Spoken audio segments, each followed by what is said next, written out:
Welcome to the Designer Practice Podcast. I'm your host, Kayla Das, and I am a Canadian social worker, business coach, and private practice owner. I love all things systems, strategies, and step-by-step processes, helping therapists and coaches design a private practice that doesn't only provide practice profitability, but also the time freedom that they had initially set out to achieve. In this podcast, we'll discuss everything from private practice startup to passive income to building automated systems so that you spend less time inside of your practice and more time outside of it doing the things that you love. Let's dive in.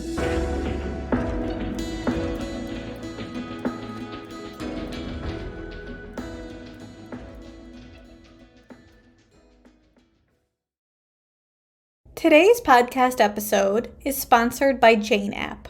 Before we dive into today's episode, let's chat about Jane. Jane is an all-in-one practice management software that can help you manage your practice with a suite of features that makes it easy to meet with individuals, couples, and families. Jane is easy to use even for the least tech-savvy user. Reliability and security are important parts of running a private practice, so Jane is both PIPEDA and HIPAA compliant, and your data is stored safely in the country that you practice, so no matter where or how you practice, Jane is always with you in the most secure and helpful way possible. Whether you work from home or in an office, you can be confident that you'll finish your session notes quickly and securely. Wherever you have Wi-Fi, you have Jane. And Jane's support team is always ready to lend a helping hand. You can learn more at kayladas.com/Jane. That's kayladas.com/Jane. And when you use the promotional code EVASPARE1MO, that's EVASPARE1MO, you'll receive a 1-month grace period on your new Jane account. So check out Jane today. Welcome back to the Designer Practice Podcast. I'm your host, Kayla Das.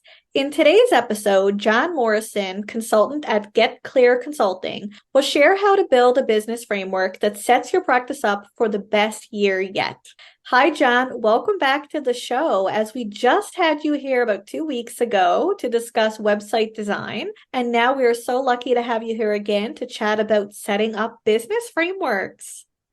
Awesome. Thanks, Kayla. Great to be back. It's an important topic. I mean, anyone that's been in business for longer than 2 days knows that running a successful business, you need a lot of different tools. And so I'm happy to come back and thanks for inviting me back. So let's talk. It's great to have you here. So just in case any listeners have not heard your introduction when you were here last, can you tell us a little bit about yourself and where you're from? Yeah, I'm from Abbotsford, British Columbia, over here on Canada's beautiful West Coast. I'm still the same person, still just as passionate about helping clinic owners excel in business. When they do, I think everything's better. They can help more people. They can hire more people. Their lifestyle improves. They take better vacations because of it. They can be more generous with their resources and fight with their spouse less. Right? Like, how many spouses are bickering because money is just so tight? And so if you can figure out a way to untighten money so that it actually flows freely through a well-run practice, I just think things are so much better. So I cannot run people's clinics for them, but I do want to be able to let them know about every tool and opportunity that's out there to help them flourish. So last time we talked about the tool of having an outstanding website, and we talked about how clinic sites was a great way to do that. And today we're talking about having an overall framework for your business where your website will sit in one of those components, but overall kind of a system to run your practice. So that's what we're going to talk about today. Amazing. So why is it important to have a clear business framework when running a private practice? Well, I think many of us know, especially if we recall back to our early days before we had any kind of knowledge about what it was like to run a practice. It wasn't maybe not long ago for some, but maybe a long time for some. But it was chaos, right? I remember in the early days of running my marketing agency, somebody would be like, hey, can you help me with my website? I'll be sure. Can you help me run my social media? Yeah, sure. Can you pay me for it? Sure. Can you help me with a video? Sure. Jon, can you help me hide a body now? Well, I got some questions, but sure. Right? You're just doing everything all the time and you have a different business all the time.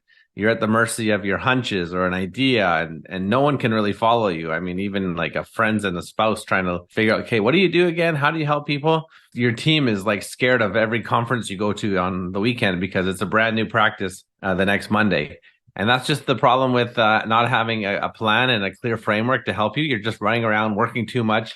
There's no structure, no team can follow you, and you can't scale it. So as a result, less people get helped, and even your cash flow, right? Like, how do you manage cash? Have you ever tried to run a practice without cash? Unless you have a plan for cash flow, then money just comes and it goes. And sometimes there's not enough there to even to pay yourself. And so, Kayla, that's my story. Without a framework, I just was leading a random business. And then with one, you can actually be a lot more structured and systematic, and as a result, successful. I agree. And I've heard people use kind of the analogy of a house. If you don't have the foundation is the most important part of a house. Even though we don't see it, it is hidden. It's probably not the most prettiest. It's not the most talked about, but you can't have anything else if you don't have that framework. And I would say when I first started both my private practice and my business coaching, I probably didn't have as much of a foundation that I would have liked to have. And it was exactly what you said. It was like chaos. It was like, I'm doing this, I'm doing that, I'm doing this, I'm doing that. And although sometimes it's nice to have a little bit of variety, it's not always nice to not really know where you're going and why you're doing what you're doing. So having this framework can really help you know what you're going to do, where you're going to go, and also who you're serving. And I know when we talk about ideal clients here on the podcast, sometimes therapists are like, oh, I don't want to work with one specific client or another. But when someone asks you, what do you do? If you can't answer that, then probably means you need a framework. 100%. Yeah, we need a lot of things. And I think maybe that's the difficult part is it's easier just to ignore it, put your head in the sand and pretend like you don't need it. I just want to help people. But unless you can say what those people are, then it's really hard to build a business around that, around random, right? So, Well, those people don't know who they are. So how are they right. supposed to reach out if you don't know who they are?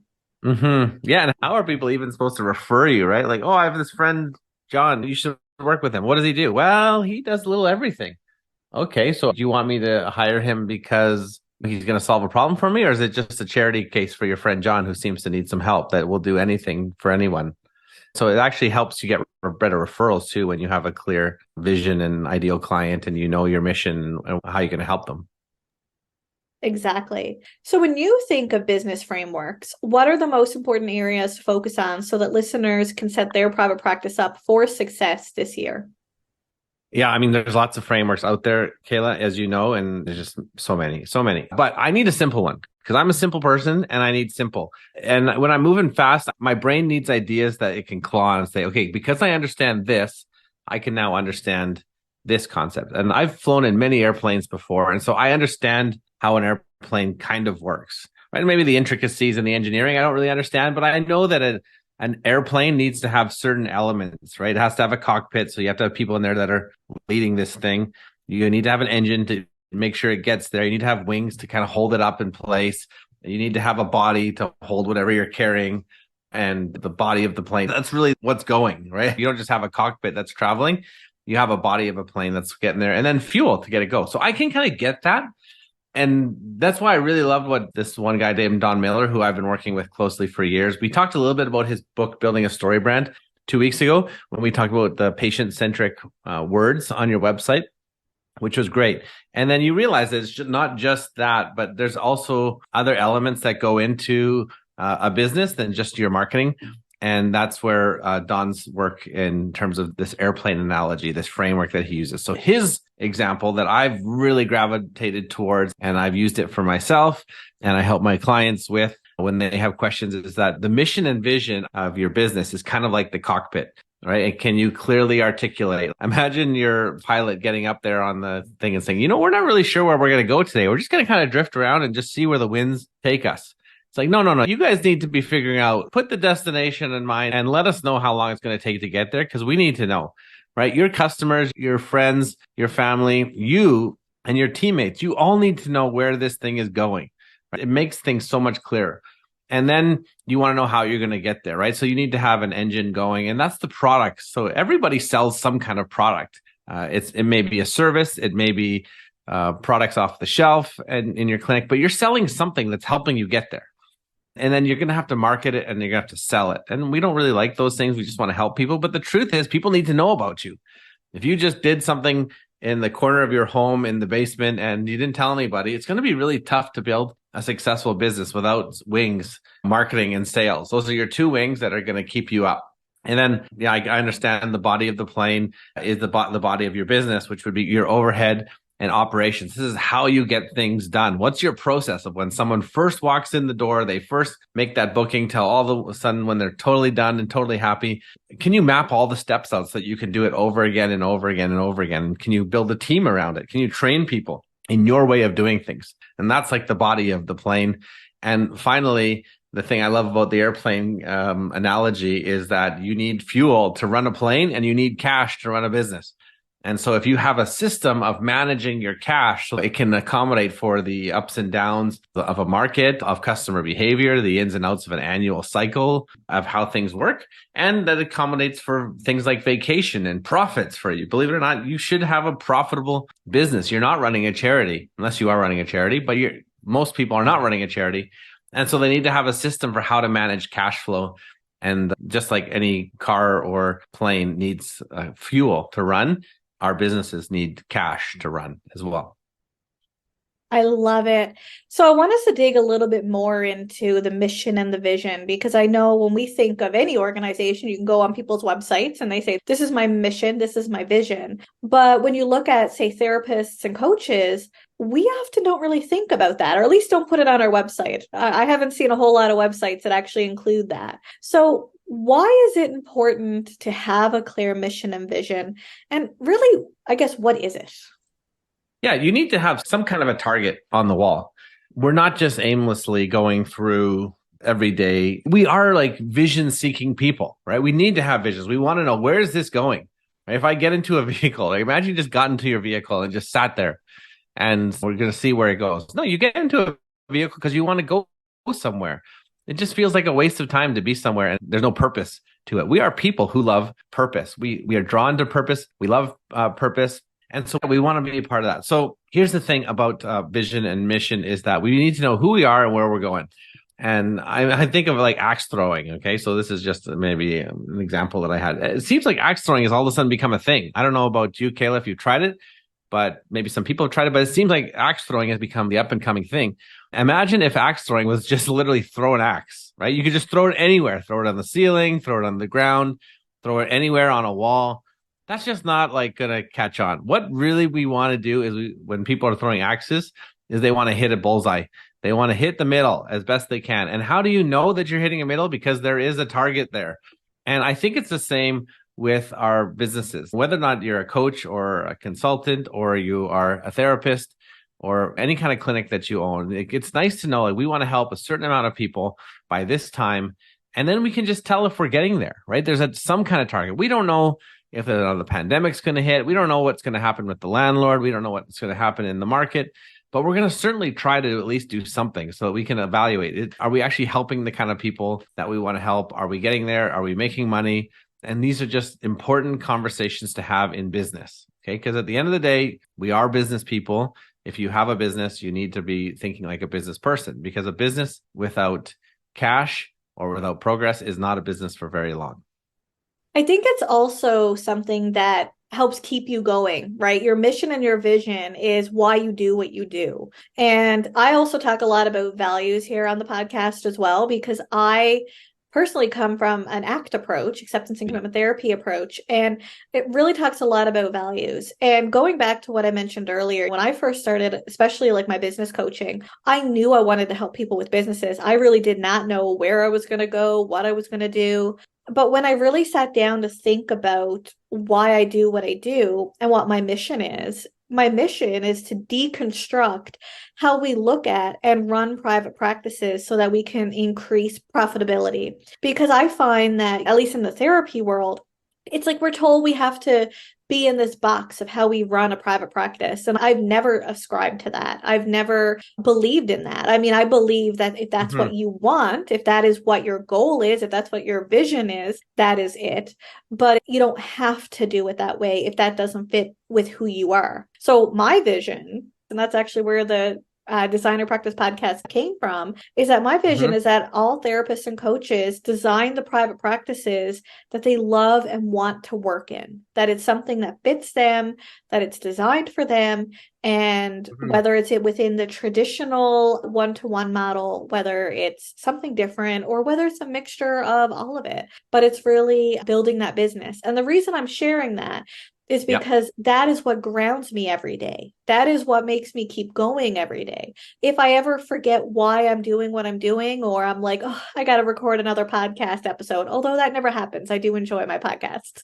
But if that ever happened, I have my mission and vision, and that grounds me beyond just the profits, even though profits are good and we want to have profits, and that's a part of it.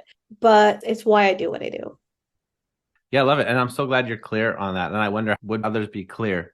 But then the next thing, Kayla, like you, with a growing practice, a growing family and everything, like at some point you want to know that there's some consistency in there so that, there's certain things you can depend on. And there's so much chaos in this world, so much chaos in our own lives, even between our ears. It's nice to know there's some black and white stability. And that's what I think having a plan does, is at least it gives you some guardrails to keep you from random chaos. And I think it's the same with anyone who has clients. It's nice to know that if I look 3 years down the road, there's going to be some dependency that I can have, or some consistency, maybe I should say. And that's what having a plan does. And that's what a framework will do for you, is it just at least says, we're going to have some cash in the bank. We're going to have some vision. We're going to know who we're going after. And we're not just going to hope that things work out next week as they did this week. And that's why I really like business coaching and frameworks that coaches can get their business around. I agree 100%. So knowing how important and beneficial having a business framework can be, why do you think that therapists and coaches are not taught business principles like during clinical trainings? I know you don't have the exact answer, but it's something I've thought about a ton, because remember, I was doing websites too, right? And I'm like thinking, why are we not learning about marketing? Like I talked about how I was working really closely for years with just chiropractors. Like, why are chiropractor schools not teaching about websites? And, I was actually at a conference, one of the bigger national conferences last year, and I got a chance to talk to a president of a school. And I was like, I've got this axe to grind here. And I'll talk about axes, I guess. So it's a common theme here.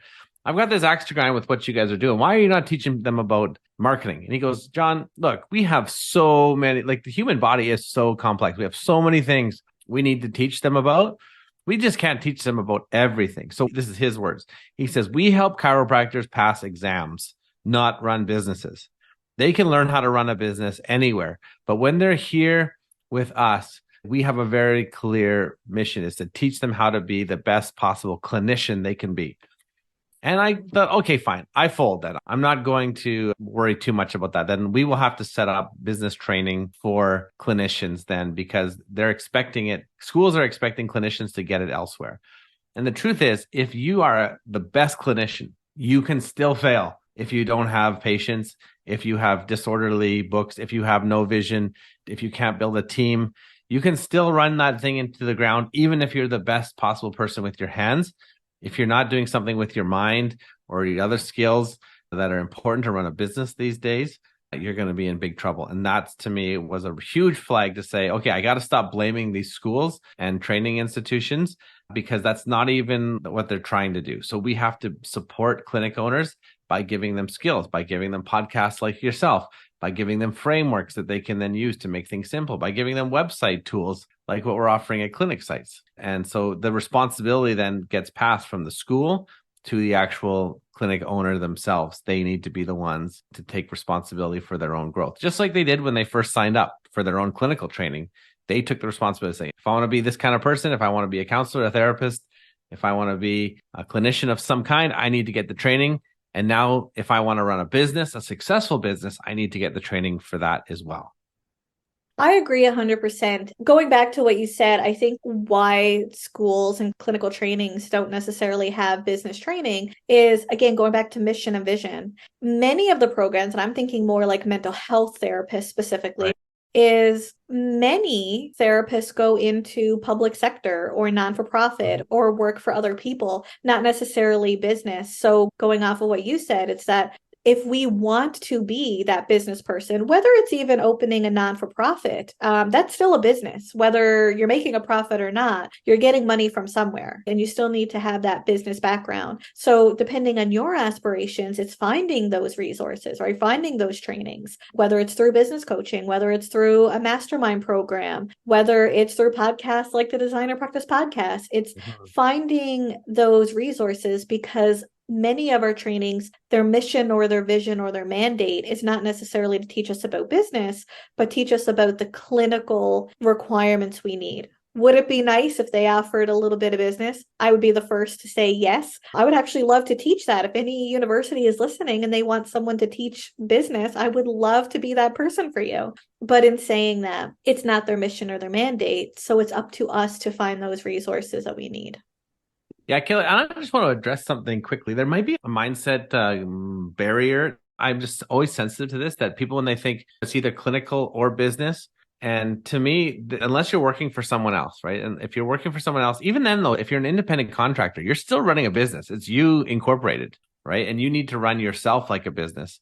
But there's this dichotomy that says I can either be a good clinician or I can be great in business, but it's very tough to be both. And it is tough to be both. But it's not like one is like the angel and the other one is like the little devil on your shoulder, right? We think that the clinic side is really good and it's helping people. And the business side is like, whoa, now we're getting caught up in big tech and technology and business is evil. Where I just don't have that dichotomy in my mind. I think if you have the appropriate view of business, which is you have two people looking at each other, one has a problem, one has a solution, and they exchange the solution. You get the solution if you have the problem, and the person with the solution gets some money, and they both say thank you at the end. I had a problem, you solved it for me. Thank you. The other person says, I had a solution, you compensated for it because you valued it. Thank you. And then all of a sudden it's like, wow, this is actually helping each other. We're not getting involved in some deep, dark, bad thing, right? I need bread. I have money. You make bread. I give you money. We all are thankful. You fed your family with the money I gave you, and you fed my family with the bread you gave me. I don't think business is as evil as we make it out to be. And I think a lot of clinicians have to get over the fact that if they are learning how to do business well with excellence, they're actually doing the world a great service. Because if you help one person or you help 10 people, and if you help 10 people because you have a great business framework and you're good in business and you are doing the things that you're learning on this podcast, then you're actually doing better. You're actually helping the world more by helping 10 people than helping just that one person. Thank you so much for saying that. And I agree 100%. You know, when it comes to mindset, sometimes, and I want to say this is sometimes societal in our programs, and I know depending on which training or which type of therapist you are, you may come from a different philosophy, but I know at least in, say, the social work realm, I've spoken to many social workers who graduate from their programs and they worry about going into business because they feel like they're either a sellout or the C word, a capitalist, if they end up going into private practice. And that's just not the case. And just like you said, you are serving people, whether you're in a non for profit, whether you're in public sector, whether you're in the private sector, you are serving people so that you can help them. If I asked 100 social workers or mental health therapists, I would say 99 to 100 of them will say that they came into private practice to help people. And you are still helping people, whether you get your paycheck from the government, whether you get your paycheck from a donor, or whether you get your paycheck from a client. You are Mhm. still serving and doing really great work, and you are not a sellout and you are not a capitalist. I agree 100%. Yep. Capitalism happens to be the system that we are working in. And if you want to thrive in this environment, if you want to create an amazing practice that helps a lot of people, then you have to play by the capitalist game. And I think it's the best game in town because I've seen the alternative and we have enough historical examples of the fact that it just doesn't work. As a diehard capitalist, one that believes that capitalism actually is the best system that we have, even though people are broken and greed is abundant, it's better than any alternative that we've got. And so we have to work within that system. And it just so happens you can thrive and you can help a lot of people in that system. So Do you have any additional advice or insights for therapists and coaches for setting up their private practices for the best year yet? yeah, because this will be early in the year, depending on when you listen to your podcast, people might be listening to it later. But as we start January is a great opportunity to just reset, and figure out who it is that you want to be, where are you going to go with it, what's going to drive you, and how are you going to manage your practice. So I would just say this. I mean, I love the theme that we're going on is sharpen your axe. Sharpen your axe. Abraham Lincoln was first quoted as saying, give me 6 hours to chop down a tree and I'll spend the first 4 sharpening my axe. Because if you sharpen your axe, then you're going to be a lot more efficient. And so how does one sharpen their proverbial business axe? I would say what we're talking about today, get a framework, get a guide to help you. And so find some help if clinical stuff is your thing and business is weak. That's the good news is there's lots of people who love helping clinic owners with their business. And so find one out there, see if they have a roadmap, or you can just find a roadmap that works. But there is a path to success that others have walked along, and you can just follow their path. So it's well worn. You're not going into a road less traveled here.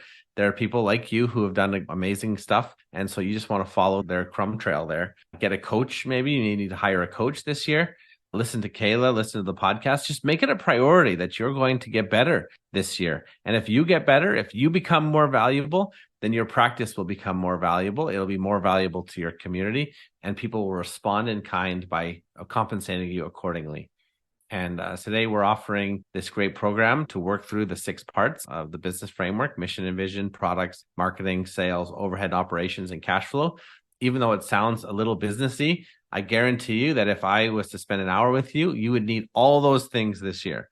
You need to have a clear mission and vision. You need to offer something, some kind of service or product that people need today. And then you need to talk about it with your marketing and your sales, and then your overhead and operations, how you get things done from start to finish. And then the cash flow, making sure that you always have enough cash to both pay yourself well, to pay your team, and to prepare for a rainy day. And so I would say you need to have all those things. And that's exciting for you. And it's exciting for those who you're going to help, because you got really organized this year, your best year yet. So let's talk about the program. So I know you run a program helping small businesses such as private practice and clinic owners with growth. Can you share a little bit about what it is and how it can help listeners? Yeah. So, Caleb, my program is actually Don's program that I just love it. I took it myself. Don Miller, he runs a program called Small Business Flight School. And so I took it and I'm like, this is exactly what everyone needs. So I'm an affiliate of that, in full disclosure. And the good news is that we're offering this program this year. You can do it in 6 months, or you can do it even in 6 weeks. But Don's program, I love it so much. I'm actually willing to help people work through it a little bit. So I'll give you a free coaching session. And then if we don't get enough there, I'm still going to give you another one even as well. So the program itself, Small Business Flight School, goes for $2,500, and that's in US dollars. Okay, so $2,500 US dollars. And if you take that program, I mean, imagine like what it could unlock this year. That's like a couple of new clients. If you can get a couple new clients because you took this program, you'll pay the thing off. But the resource, what it does for you inside of your heart and the systems that you set up, are going to save you so much money and make you so much more money that it's going to be a no-brainer in my mind. And then plus you get coaching with me just to make sure you do it. So yeah, Small Business Flight School. Don Miller is the host. Business Made Simple is the company name. And if you use our link, then I'm going to be there to make sure you get this done. So my job is to massage it and to make sure everyone gets it in their practice, in their community. But it's Don and his team that actually teach through the framework, the material, and all the little worksheets to do. It's all through Business Made Simple. So amazing. And just for listeners to know, the bonus coaching session is for Designer Practice podcast listeners only. Am I right in saying that? That's right. Yeah, it's an offer just for them. And it's just something that I can do to help. So yeah. So if you are interested in signing up for Don Miller's business program, Flight School, that Jon is an affiliate for, please check out kayladas.com/flight school. That's kayladas.com/flight school. Or you can simply scroll down to the show notes and click on the link. Also, don't forget to inform Jon that you have found the program through the Designer Practice Podcast or myself so that you can receive your free coaching session bonus. Jon, thank you so much for joining us again here today on the podcast and giving us some great tips and strategies to start the year off right in our private practices. So great to be here, Kayla. Thanks so much for having me. I look forward to hearing some amazing success stories of people that were not only inspired to get a framework, but then took action and actually chose this one. There's many out there, but this one is great. I've done it myself, and I think every listener will appreciate it. And I'm happy to make sure they do by offering that free coaching. So you won't get the free coaching unless you tell me, and you won't tell me unless you sign up. So go for it. Thank you, everyone, for tuning into today's episode, and I hope you join me again soon on the Designer Practice Podcast. Until next time, bye for now.